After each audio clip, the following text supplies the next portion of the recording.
Yo, what's going on, my dudes? Welcome to another RuneScape news coverage video. We're going to be covering the live stream they just did today about mining and smithing, and this time for this video we're going to be talking about the basics and what you need to know for starting out with mining specifically.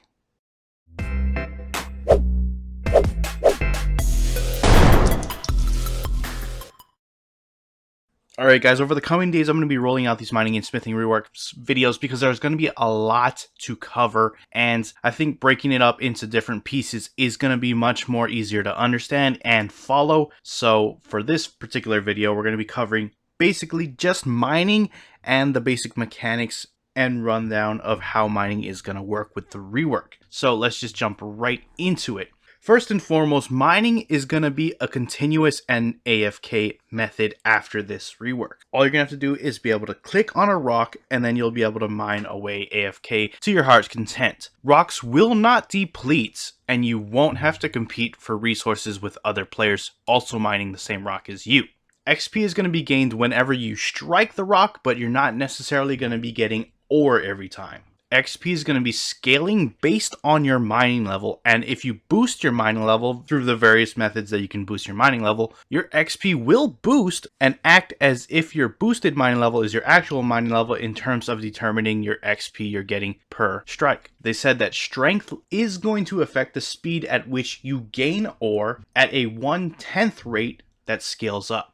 This would mean that at level 99 strength, it will be like having an extra 10 mining levels in terms of the speed it takes to gather the ore. It does not affect anything else than your ability to gather the ore. Next up, we have the resting mechanic. Now, every so often as you're mining, your character is going to be taking a break. It's about a 15-second break or so, and it can be shortened based on your agility level. So at much higher agility levels, your rest period is going to be shorter. After that timer runs out, your character is going to automatically continue mining for you. You don't have to do anything whatsoever. But players can click on the rock anytime during this resting animation and continue mining right away. They do not have to wait the duration of that 15-second rest period at all. As soon as you see your character rest, immediately click the rock and you're back to mining. So that means paying more attention means you're going to be getting much faster XP and more ore per hour. The next thing I want to talk about is something they coined as Rockertunity. It's a really silly name that they just threw out there. It's probably not the official name whenever this goes live, but basically every minute or so, as you're mining your rocks, one rock will start smoking.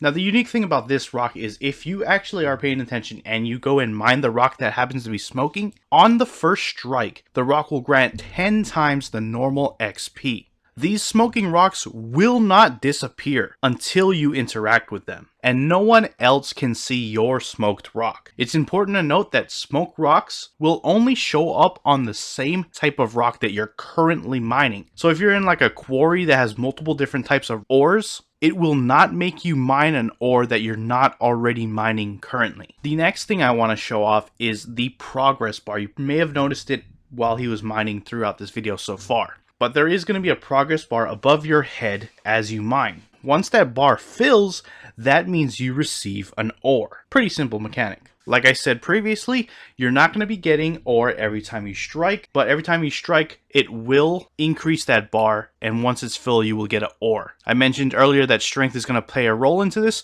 Strength is simply going to make that bar fill up faster per strike, which ultimately would mean more ore per hour. The reason why they're adding this whole progress bar mechanic is because it's going to give them a lot more room to add more mechanics to mining in the future. But overall, that is the gist of how the progress bar works. The final thing I want to talk about for this video is the ore bag. If you watch my previous video about the mining and smithing rework, they showed off that there was stackable ore. This is not going to be the case anymore. Stackable ore is no longer a thing. They felt it was too disruptive to the economy and instead opted for this, the ore bag. They're not entirely sure how they're going to be implementing it into the game at this point, but they don't want it to be inaccessible to players at any level, so they want it extremely easy for players to utilize.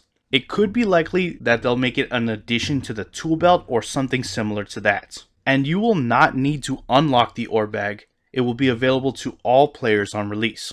They said the ore bag is going to be fairly large. For example, in this current build, it can hold 1,000 copper ore. That doesn't mean it's going to hold 1,000 of any type of ore, because ores are going to have different weighting systems. So while it may hold 1,000 copper ore, It's not going to hold, for example, 1,000 rune ore because they have different weightings. So it will scale accordingly as the tiers go up. Now you may be wondering with the ore bag what happens to the coal bag, as essentially the coal bag is basically useless, far more inferior, so you won't need the coal bag. So essentially what they're opting to do, it's not entirely 100% that they're going to choose this route, but they're thinking of converting it into a larger ore bag. So anybody who happens to have the coal bag currently will then have their coal bag converted to a large ore bag that will be superior to the one that everybody gets on launch. Or they could simply refund anybody who has the coal bag, and then with those dungeon tokens have a new item on the store, which is basically just an ore bag upgrade, and then you'd go there, upgrade your ore bag with the refunded tokens. So those are the two options that are deciding right now. It's not set in stone, but that's what they plan on doing with the coal bag. So yeah, guys, that covers pretty much everything for the basics of mining. Stay tuned in the coming days for the remainder of everything covered. Next video, we're going to be covering pickaxes as well as the different ores that they're making available with this update. So stay tuned for that. If you enjoyed the video, guys, hit that like button. If you are not subscribed yet and you want to stay up to date on all things RuneScape related, then hit that subscribe button. Anyways, I appreciate you guys watching. I am out. Peace.